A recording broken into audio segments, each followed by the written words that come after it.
Well, hello, everyone. My name is Greg Pare. I'll be hosting the South Houston Bible Institute class on stewarding your personal finances. Wow, what a big topic.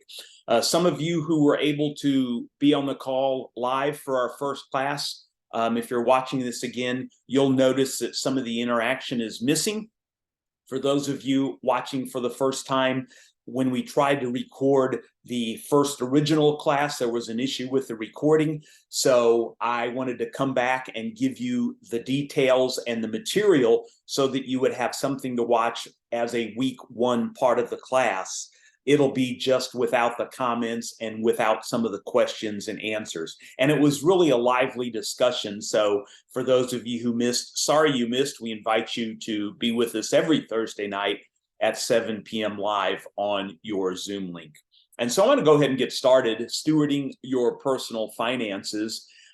Regardless of where we are, I think every one of us can enhance, maybe just get better. Some of us are on different walks and in different stages of life when it comes to personal finances. But regardless of where we are, hopefully you've joined tonight for a particular reason.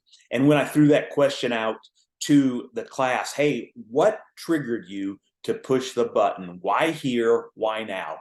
And I got a range of answers, anywhere from, I just want to communicate better with my spouse about finances, or, you know what, I find it hard to save, or, you know what, I'm pretty good. I just want to maybe increase my savings or get better at handling money.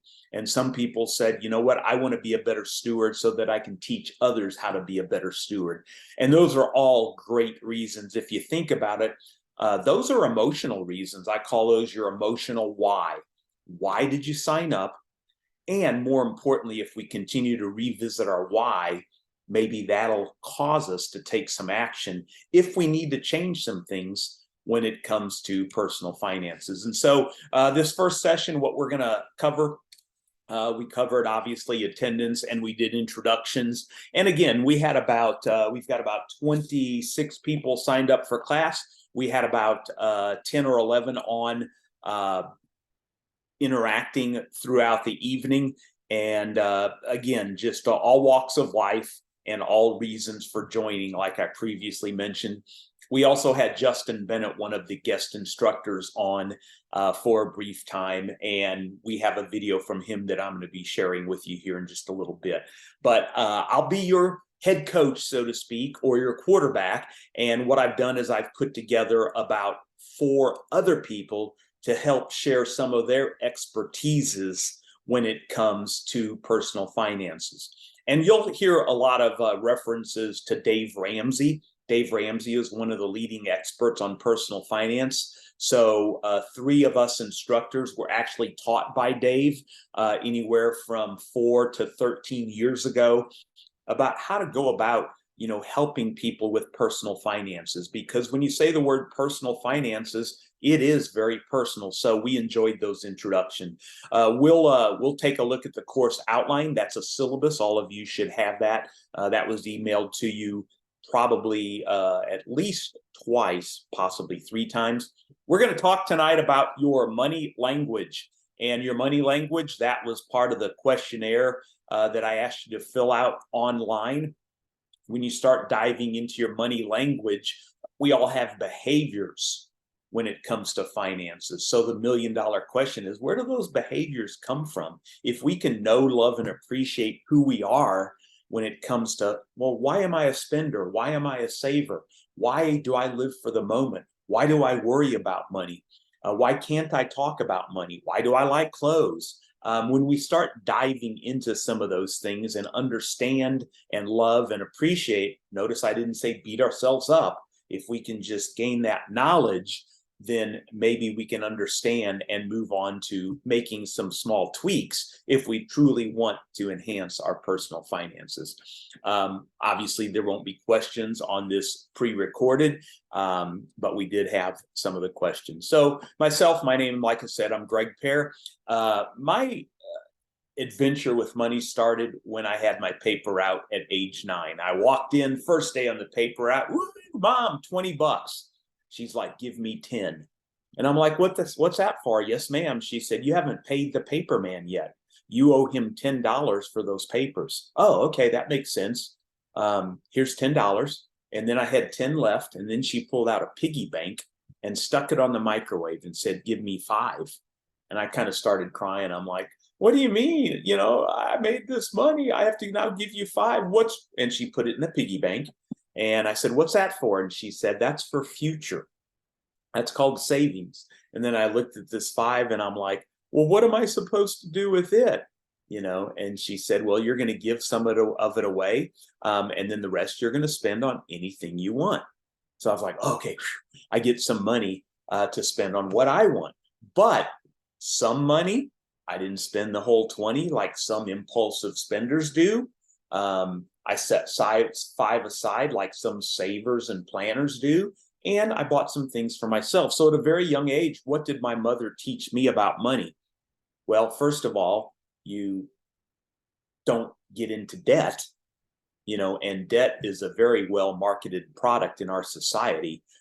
Debt is a noose around our necks.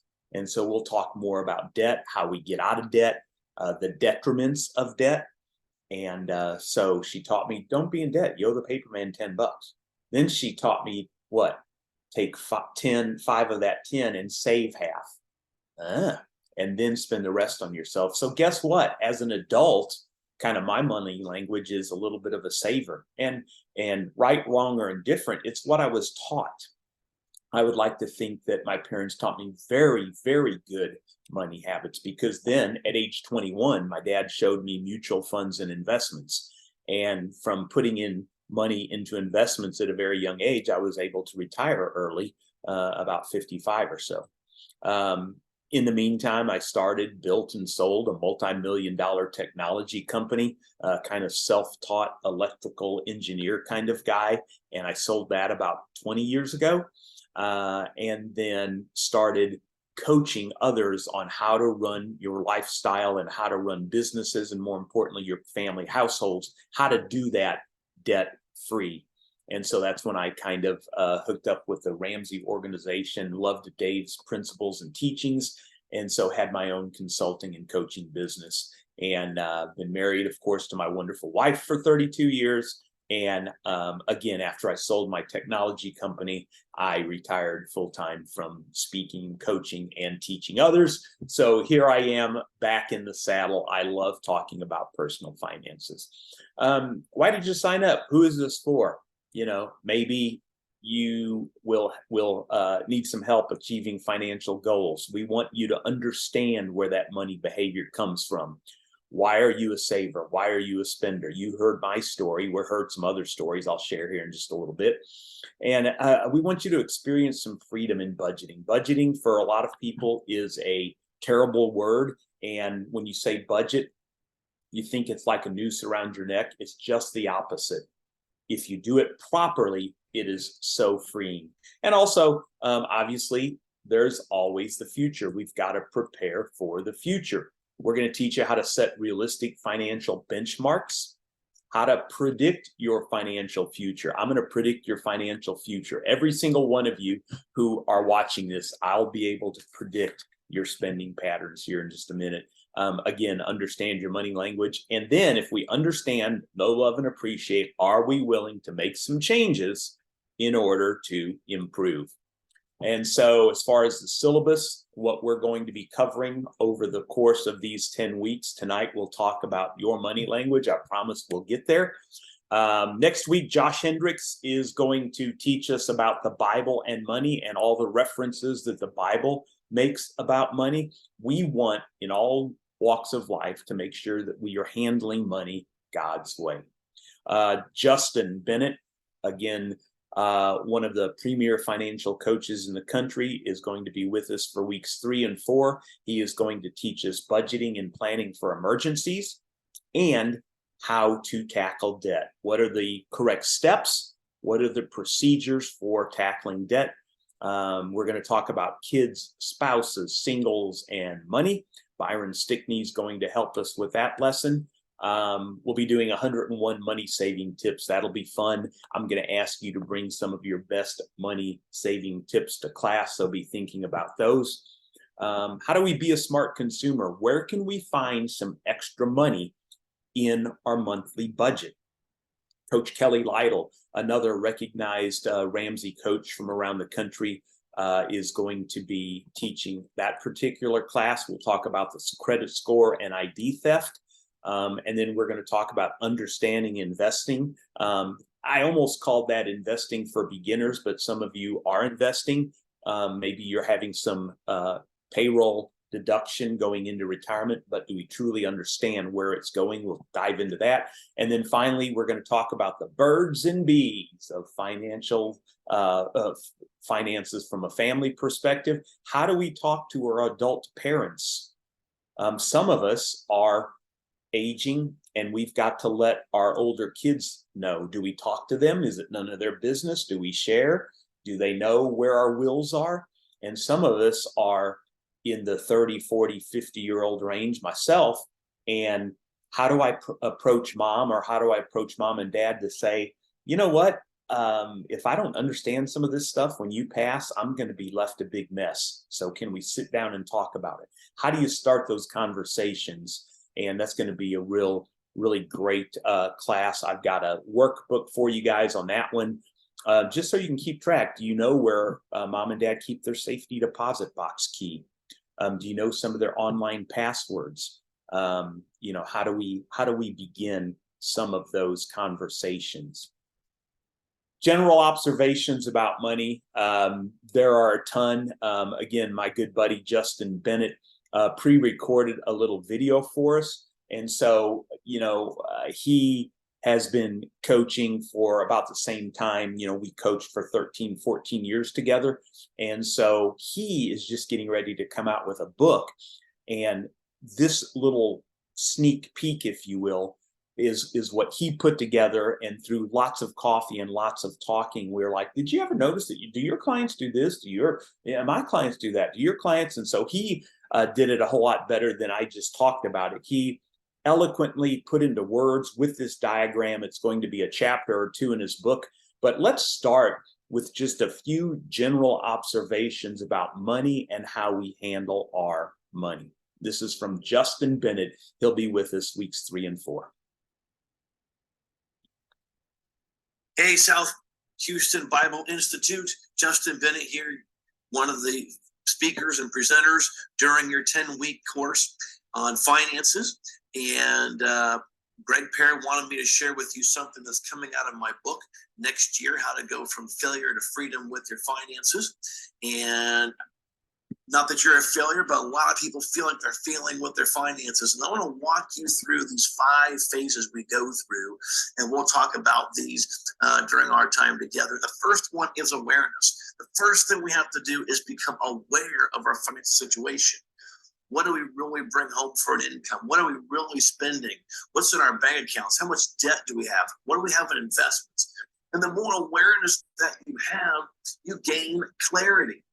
And when you get clarity, that leads us to our second phase, which is knowledge. This is where we learn the how-tos, the best practices. And that knowledge leads to understanding. So things like how to budget, how to save, how to get out of debt, how to think about investments, how to relate well with your spouse when it comes to money. And that knowledge piece is critically important. Once you've gained awareness and have knowledge, now we lead to that third phase, and that is commitment. And that's where we hit that proverbial fork in the road. Are we going to use what we learned in the knowledge phase to hit our financial goals? And if you answer yes, that's going to lead to results. And if you do that month in, month out, paycheck in, paycheck out, and you get the results you want because you've committed to a process, that leads us to our fourth phase, which is momentum. And momentum is when you gain traction, where you're always seeing progress towards your goals. And if you continue to see traction and the momentum keeps growing and growing, you end up at the top of the pyramid where you get freedom, which leads to peace. And Proverbs 13:12 says, hope deferred makes the heart sick, but desire accomplished is a tree of life. And what I discovered is as you go up these phases, you get more and more hope. But the other thing I've discovered after coaching now over 1,000 households is that most people are only disciplined in one or two areas of life. And unfortunately, money is not one of them. So what ends up happening is not what you see in this graphic. What ends up happening is what I call the cycle of regret. What's the cycle of regret? Well, you start at the same spot where you get aware, what do I make for a living? What's in my bank account, debt, et cetera, et cetera. You gain the knowledge, and as you get awareness and knowledge, you grow in your hope. But that fork in the road moment and commitment, instead of making that yes decision, we end up making rationalized choices like, well, I'm not selling my car. I need a reliable car. Or I'm not going to get a second job or a third job. I need to be with my family, or I can't cut my lifestyle back that way, or I'm not willing to cut up all my credit cards. And what I've discovered is every time we rationalize what we learn in the knowledge phase, we get less and less results. And as we get less and less results, we get the opposite of hope, which is despair. And if we don't turn despair around quicker, we end up getting to the bottom and we hit failure. And then we just quit and we give up. And then the cycle repeats itself. You kind of regain composure months or years later and go, I've got to tackle my finances. And you get that hope going again. You get re-aware and re-knowledge, but you still make rationalizations and justifications. I'm not going to do this, or I won't do that. I won't do this, and I won't do that. You just keep repeating the cycle over and over again. So how do you break the cycle of regret? I only know of one way, and that's through accountability. Now, for some, accountability could be a friend, could be a family member, could be a pastor, could be a mentor. But personal finance is a pretty sensitive subject. And for some, they need accountability through a financial coach. This is not me selling you anything. But if discipline with finances is your struggle, accountability is your answer. It bridges the gap between knowledge and commitment. And when you see results in and results out, you get past commitment, you'll get to momentum, and you'll get to that financial freedom. Looking forward to seeing you soon.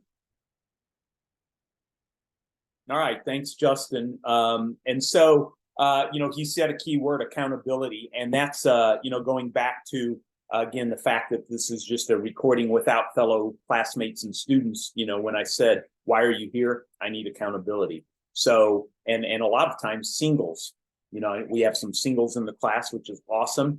That's one thing that it's hard for them to come up with, accountability.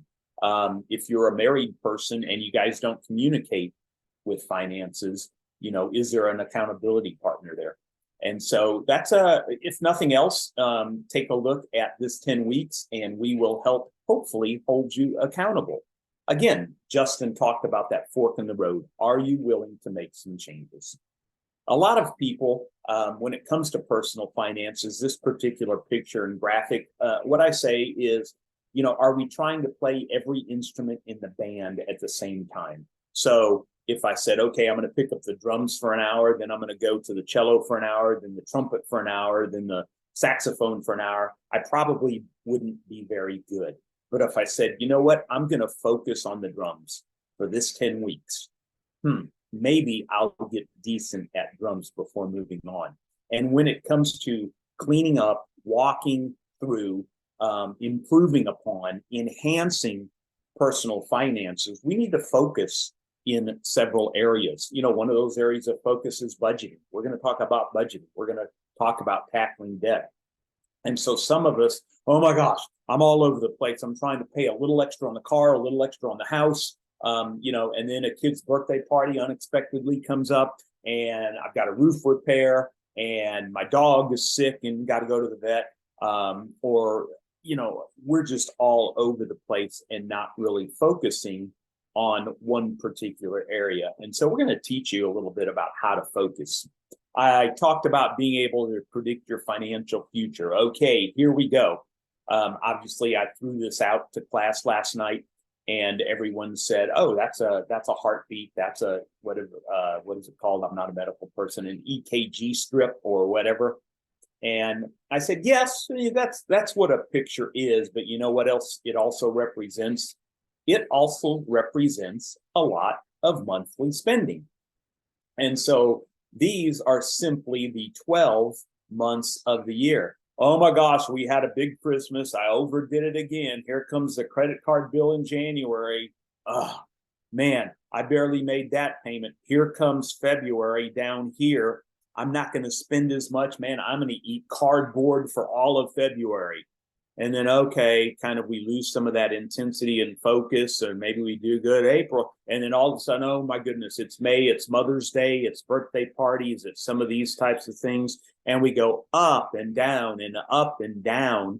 And we really don't have a clue on what our monthly spending will be. And so we're going to teach you, what if this is your monthly plan? This is your monthly plan. Because a lot of times when we look at this monthly spending, our emotions follow this rhythm here. Oh my gosh, I spent a lot, so I'm freaked out. Hey, I did pretty good. Okay, I'm doing, oh, here we go again. And some people in class last night said, yeah, it's, all of a sudden I try to put money in savings and then here comes this thing. And so I'm going to teach you, what does this monthly plan look like? Well, so just a simple little example. I've had people come into my office all the time. I hate August. What's wrong with August? What did August do to you? Well, you guys know, you mothers and fathers know, a lot of times August is a very expensive month when it comes to back to school. How old are your kids? Oh, 12, 13, 14 years old. And you haven't figured out in 10 years that August is expensive? And so I kind of joke and beat them up a little bit. I do ask people when I used to sit down and coach, and I used to ask them, on a scale of 1 to 10, how hard can I push you? And they're like, well, I want to hear a 10 push, And so I'm going to give you guys a 10. You didn't have the opportunity to ask. So if I'm in your face a little bit, just know that I'm giving you a 10 push. So what I would say to people is, okay, the time to start saving for school supplies in August is the preceding September. So what does that look like? Well, if you spend $600 a year on school supplies and back to clothes, it looks a whole lot like this red line. $50 a month, $50 a month, $50 a month, $50 a month, $50 a month. Put it in a separate bank account, not in savings, because then you dip into savings and you feel like a failure. Separate bank account, separate drawer, cash envelopes work great for things like once a year expenses. Another example, and Justin will talk a lot about these in budgeting. What about Christmas? Okay, you spend $1,200 a year on Christmas. That's $100 a month, $100 a month, $100 a month, $100 a month. Here comes December, go buy Christmas. But what so many of us do, we don't prepare for these things. And what we do is we label them unexpected or emergencies. All right, here comes a 10 push. There is no such thing as a financial emergency. There is no such thing as an unexpected expense. I put out to the class, I said, name one. They said things like car repair. I said, that's not unexpected. You own a car, it is going to break. You own a car, you're going to have to buy tires every 3 years. So why are you not putting, let's say a set of tires costs $1,200. $1,200, I believe, divided by 36 months is 33 bucks. You mean to tell me that we can't set aside $33 a month for 3 years? Then when it comes time to buy the tires, we have the money and we buy the tires and we don't go into debt for a stupid set of tires, or we don't freak out and miss 3 days worth of work because we have to figure out where to come up with $1,200 for a set of tires. Same principle. Oh, but what about the dog? Had to go to the vet. You own a pet, it's going to the vet. You own a washing machine, it's going to break. You have a 102-year-old grandmother, you're going to have a plane ticket to go to her funeral. I'm not trying to put her in the grave. Oh, but who knew my grandmother was going to die? She's 102. You haven't been planning for it? So what people do is I think they use the word unexpected expense or emergency as a scapegoat when they really are afraid to say, I simply didn't plan. But by golly, I went out and ate a bunch, and I've got every cable TV channel known to man, so I can't afford to put aside an extra $33 a month. That's when we're going to talk about finding some extra money and that fork in the road. How much are you spending a month on cigarettes? How much are you spending a month on nails? How much are you spending a month on fishing or hunting or eating out or fill in the blanks? I had some coaching clients, and this was totally their choice. I didn't beat them up for it, but they were in Colorado and they had a monthly marijuana budget. Hey, if that's their choice, that's their choice. It was legal, nothing I could do about it. But I asked them, so why are you even here? Oh, we've got to start saving for my kids' college education.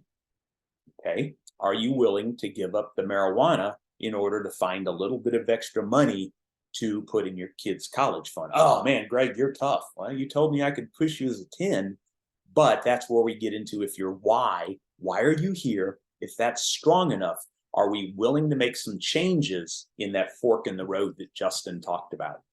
So the whole money language thing that we're talking about that we had you fill out. A lot of times people get branded, I'm a saver.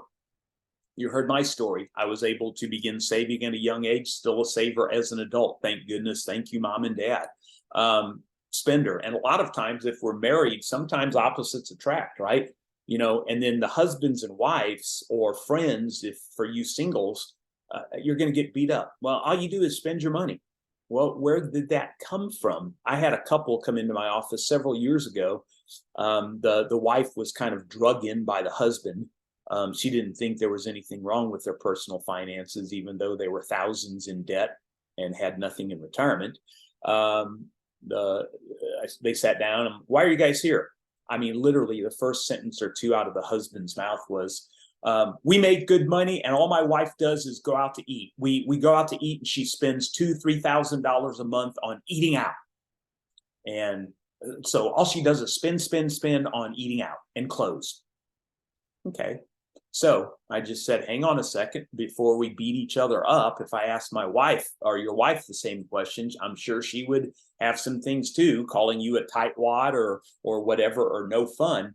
So I looked over at the wife. So here's where the money language thing comes in, which you'll associate with the questionnaire. If you haven't filled it out, I still invite you to go look through it. And I said, so tell me about it, your childhood. What was it like growing up as a kid? Oh man, we were dirt poor. I wore hand-me-downs and I couldn't wait to go to school on Monday mornings. Why couldn't you wait to go to school on Monday mornings? Well, basically I didn't eat over the weekends. We were so poor, we didn't have food in the house. And so I would go to school Monday and dumpster dive for food and eat it and then take it home so that I'd have something to eat the rest of the week. So it was really the only meal that I get to eat is when I'm at school. Out of the corner of my eye, I saw the husband kind of look over and I saw his jaw drop. Oh my goodness. And I looked at him and I knew what happened. And you guys know, he had never heard that story. Never heard that story. And I heard it within the first 5 minutes of meeting complete strangers. And so I looked at the wife who told the story. I said, is it possible? So here comes part psychologist a little bit when it comes to money. Is it possible you are so reliving and so afraid that there's not going to be food at home, you have to medicate yourself by going out to eat to get good meals? And she kind of just started bawling. And so I know I hit the right question and the right answer. I said, why are you guys here?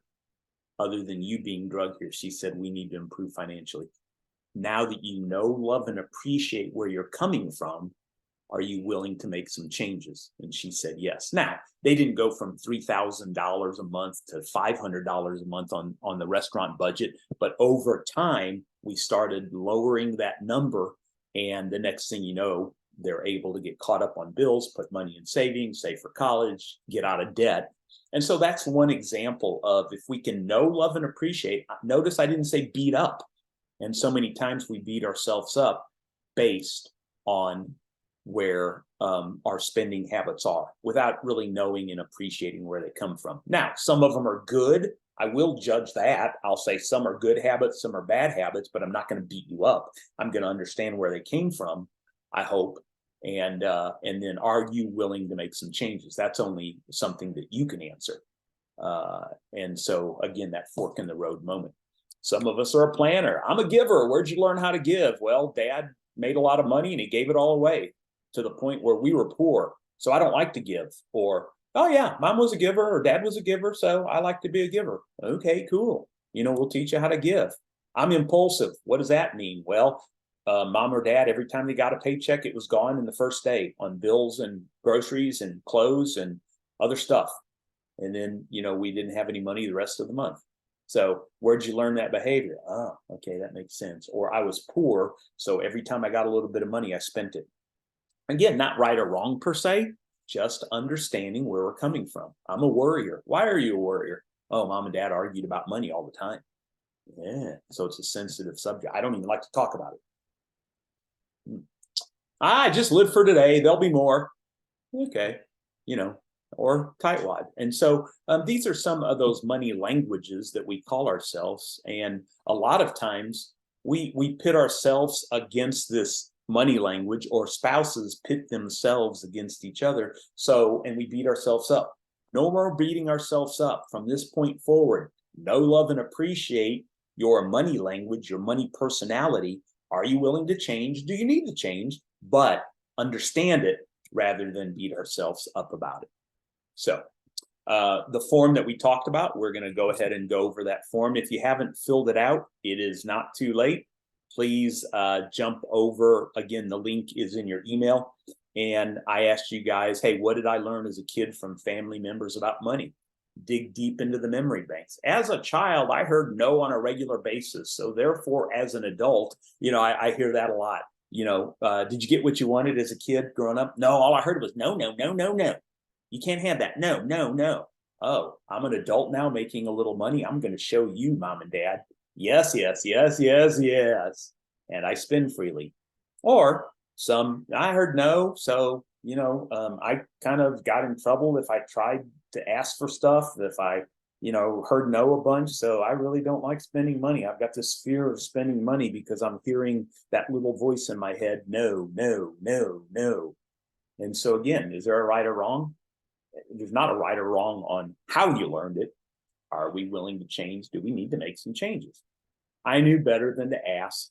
I saw everybody fighting. So guess what? Now I find my own way and I make good money and I get what I want for myself, to the point where I'm maybe spend too much on myself, or no, I rarely spend on myself. I didn't, because I'm just accustomed to not having what I want. So I rarely spend on myself. I'm going to give it all away to my kids. And in the meantime, I'm going to give myself right to the poorhouse. Again, interesting. As a child, I was the princess. I got whatever I wanted most of the time. So guess what? I still get what I want for myself. Or I still rely on my parents for help. Had a couple come in to my office at one point in time. Oh, yeah. I think they were mid-30s. Yeah, mom and dad still help us out about $500 a month. We just can't seem to get our act straight. Okay. Oh, they're happy doing it. Everything's good. They've got tons of money. Well, about a week later, I guess they went home and told their parents they went to a financial coach. So then the parents schedule a session with me, and this was kind of one of those rare things. I'm like, so, you guys are gracious givers to our daughters. They looked at each other. It's like, I don't know about gracious givers. They are bleeding our savings account dry. So the front that mom and dad were putting on is sure we'd love to help, or, and the kids were like, oh yeah, they'd love to help. Well, or did what happened over that learned behavior? Are the parents afraid to say no? And do the kids have the parents wrapped around their fingers? Some of you may be in that situation. I don't know how to say no to my grandkids. I don't know how to say no to my grown children, but by golly, I'm in a bunch of debt and I'm struggling financially. There is a right time to give. There's a right time to be generous. And we'll dive more into that. I heard arguing about money. So again, I don't like talking about money. Or, yeah, money caused problems, so I'm just going to tuck it all away. I'm a great saver. When I was a child, I got an allowance for working. So therefore, as an adult, I'm pretty good at making money. Or nope, the only way I got money was if I had to work. So I'm not working. I don't want to work. When I was a kid, I got to spend my money when I got some. So as an adult, I'm living paycheck to paycheck. Again, my parents taught me to put part of it away in the piggy bank. if we're not taught that, we get it all, and I ask that question a lot. So what'd you do with your allowance? Oh man, as soon as I get it, I go to the candy store and go buy stuff. So that's where that impulsive behavior comes from at a very young learned age. At a young age, my parents taught me to save money. So now I'm a saver. So again, what were we taught? Not a right or a wrong. Are we willing to know, love, and appreciate, make some changes? When I was little, I was taught to give. So as an adult, I give or I don't give. I started working at a young age. Now I still work all the time, or I still like to work. Here's a tough one. When I was a kid, I had to give it all away to my parents. These days, heck with that, I'm spending it on myself, or I still provide for family first. Because as a kid, we didn't have anything, and I saw it as my job to provide for the family. Again, wonderful and great to be in a position to give. If you have money, give it away, but not to the point where you're giving yourself to the poor farm. And that happens to a lot of us. And we say things like, well, I've got to put my family first. No, you have to put God first, and Josh is going to dig into what are some things that God says to put into your personal finances. I wore hand-me-downs as a child. Now that I'm older, I love spending money on clothes, or clothes don't excite me. I had a lady come into my office in tears. I spend too much on clothes. Why? I wore hand-me-downs and I didn't feel pretty as a young lady. What is your clothing budget a month? Oh, I spend about $2,000 to $3,000 a month on clothes. Well, before I beat her up, I asked her the story.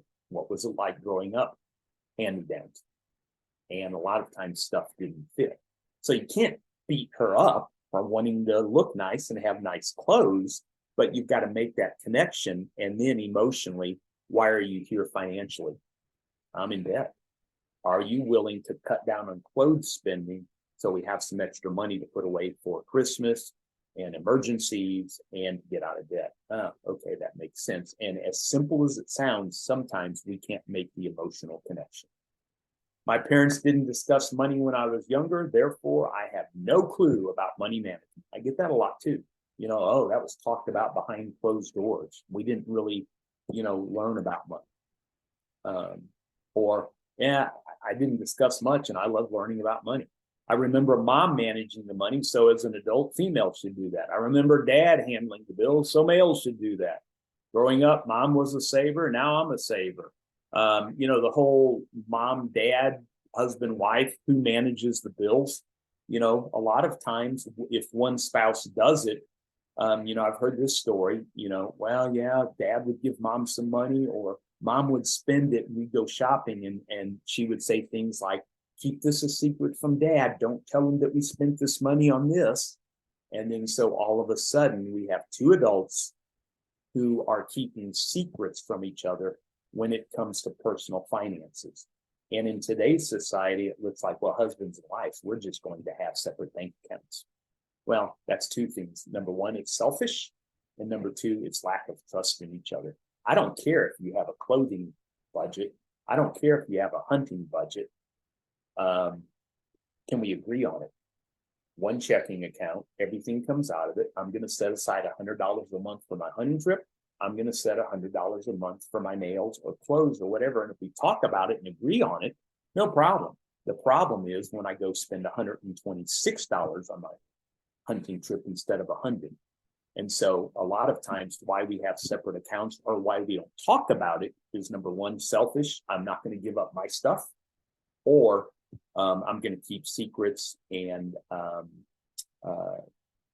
there's no trust there, because if I don't put my money in my account, you're going to go spend it all on hunting and you're going to leave me with nothing. So lack of trust is another reason why I see a lot of spouses don't talk about it and carry separate accounts. When our goals unite together, and singles, same thing. Who's your accountability partner? You're talking to yourself all the time. Well, I deserve this. So if your actions don't align with your goals, and as spouses, if we don't communicate this, then that's where we get into a bunch of trouble, and we kind of quasi get to our goals a little bit.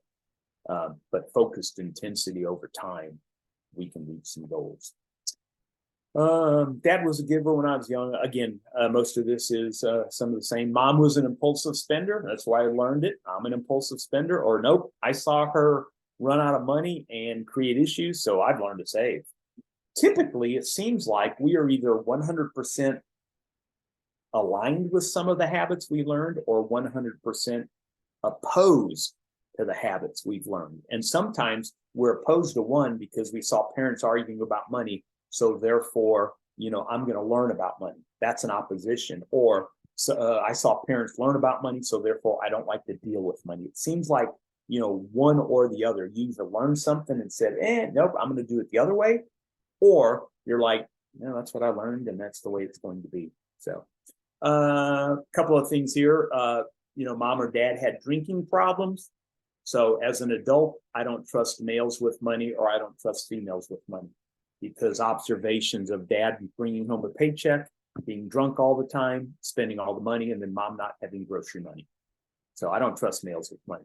I get where that comes from, or I don't trust females with money for some of the same reasons.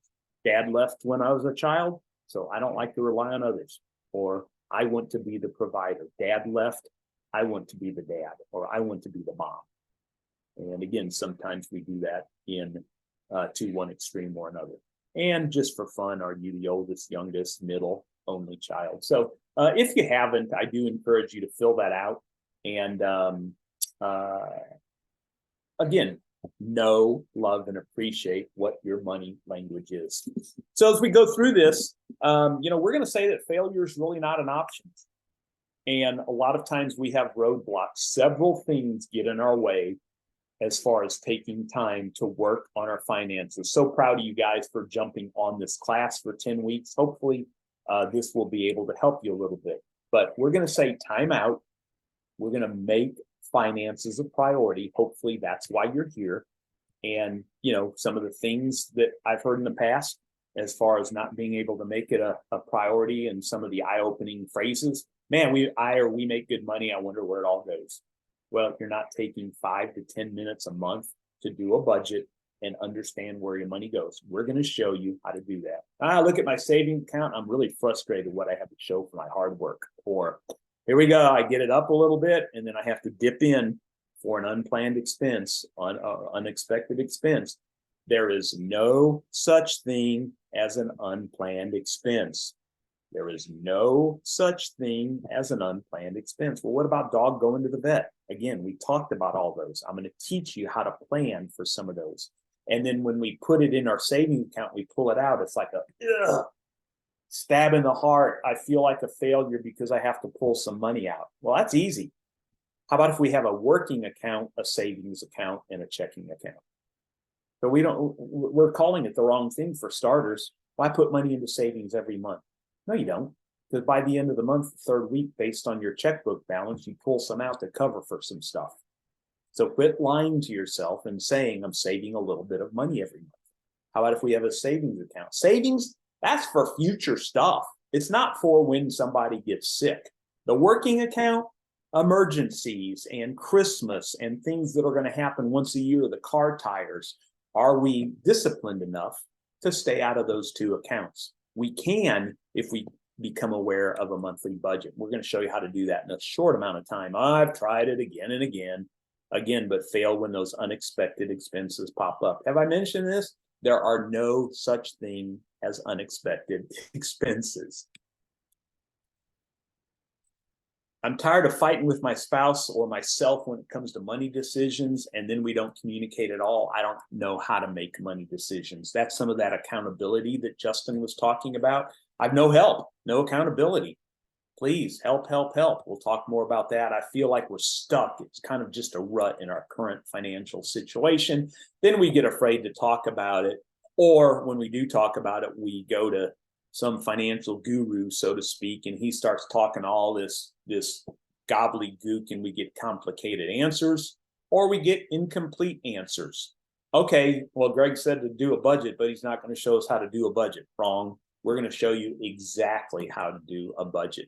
It's simply not been a priority. We've just been skating by, living paycheck to paycheck, but rut row, we're getting close to retirement, or rut row, we're getting close to having a son or daughter in college. Here's another one I get all the time. Oh my gosh, who would have known my 16-year-old needs a car? I don't know how I'm going to be able to afford another car payment. You've known for 16 years that son or daughter is going to need a car. You can't save $10,000 over the course of 16 years. Man, you're tough. Well, it's just lack of planning, not been a priority. And we're going to, again, focus on some of those things. If I were to ask that same couple, well, what's your cable bill a month? I can't live without HBO. Okay, but you don't want your kid to have a car then? Oh man, when you put it that way, you're tough. And so again, we're going to examine some whys. I'm too busy. No, you're not. You're here. If we can work on finances 1 hour a month, 15 minutes a week, it's just important. This needs to be a priority. And again, I'm going to ask you, why are you here? And these were some of the great questions I got. Well, I want to retire early. Okay, if you want to retire early, are you willing to give up some eating out money so we can put more money into retirement? Oh man, I've got kids' college coming up. Are you willing to give up the yearly hunting trip with your buddies that cost you $3,000? Are you willing to give up, nails instead of doing them every week? Can you do nails once every 2 weeks? Haircuts, I got to get my haircut, every 2 weeks. No, you don't. Go 4 weeks. No one will notice. And so again, those are some of your whys. So it was really fun hearing your whys, and I shared some of those earlier, in this recording. I'm here. I want to be a better steward so I can teach others. I want to be a better example for my kids. I want to quit living paycheck to paycheck. And so what is your why? If your why is strong enough, you'll figure out how. And so by the end of this 10 weeks, I hope money in, money out, we've got to stop the leaking. And I hope that we will quit using our checkbook balance as a scorecard. Because here's what some of us do. Paycheck in, swipe, swipe, swipe, swipe, swipe. We use this to check our balance while we're supposed to be on the clock at work.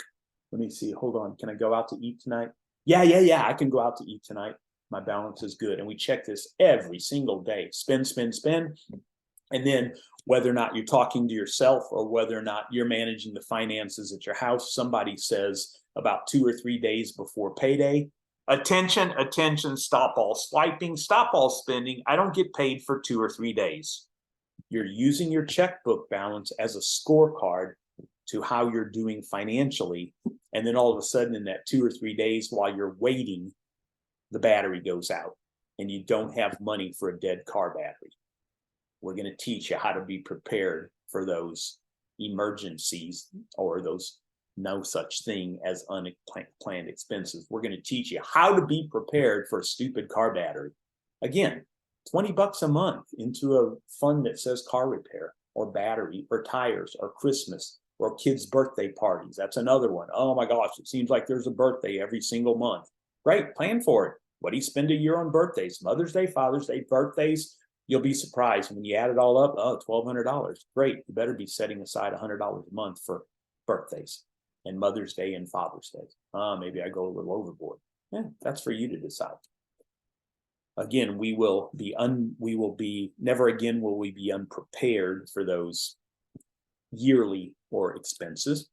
We're not going to have an empty savings account, and we're going to quit playing the my agenda versus your agenda. Husbands and wives, are we on the same agenda? Or singles? Man, I really want to save money, but I really want to go out with my friends. Again, we'll talk about some of that. A lot of people are hounded by debt collectors. Are you caught up? How do we organize our debt, and how do we get out of debt? And so what I say too is when we I think the enemy a lot of times uses finances to clog our spiritual pores. So if we've got all this junk running around and all this worry, bother, argument, anxiety about finances, man, that is just an open door for the enemy to get in. And what I tell people is when you experience peace, it positively impacts all areas, but more importantly, it unclogs those spiritual pores. Now you can be the mother, daughter, son, father, worker, preacher, husband, wife that God has intended you to do. So no more paycheck to paycheck. We may have no organization or communication. We don't have a plan for irregular income. There's a good one. Well, I work on commission. I can't budget. Yeah, you can. We'll show you how. I'm not saving or investing. I'm dipping into savings. We're not going to do that anymore. And then we have an epic fail, kind of like what Justin was talking about. And then we start that pyramid cycle all over. No more. We took a few questions or a few takeaways. I hope you got some takeaways from this particular video. You know what? If you did, drop me an email, Greg, G-R-E-G, at Greg Pare, GregPare.com. What takeaway did you get for those of you who weren't on the class live from this particular video? I'm talking to everyone. Some of you are like, yeah, maybe it is time for a change. Fork in the road. Are you willing to change some things? Some of you maybe have to throw out everything and start a brand new game plan. Some of you just maybe have to make some tweaks. Is your why strong enough? Why did you come to this class? Are you willing to make some changes? Yeah, some of you maybe, some of you maybe not. Again, only you guys can tell. But I will say this, when it comes to dealing with money, John Maxwell, motivational speaker, big, dark, deep thinker, dark-skinned guy, really cool looking, been around forever. Some of you've read his leadership books. He says, growth is not an automatic process. If you want to grow, you've got to do it intentionally. Learning how to manage money is not an automatic process. If you want to prosper with your finances and manage your money, you've got to do it intentionally. And I hope that's why you guys came tonight and came to this class. We will teach you some things. Understand, love, know, appreciate your money language.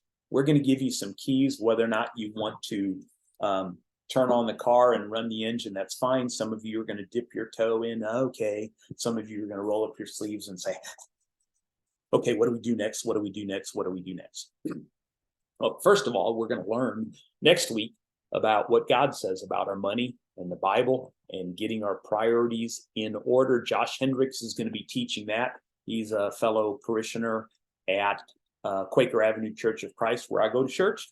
And we thank you for being here tonight. Stewarding your personal finances, enhancing your financial situation.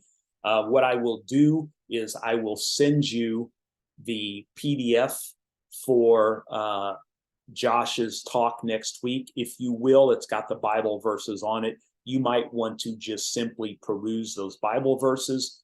Also, send me a comment. What was a takeaway tonight? Greg at GregPare.com. And also fill out the questionnaire if you haven't. So thanks for watching, and I look forward. Hopefully you guys can join us live for week 2. We are Thursdays at 7 o'clock on Zoom. See you, everybody.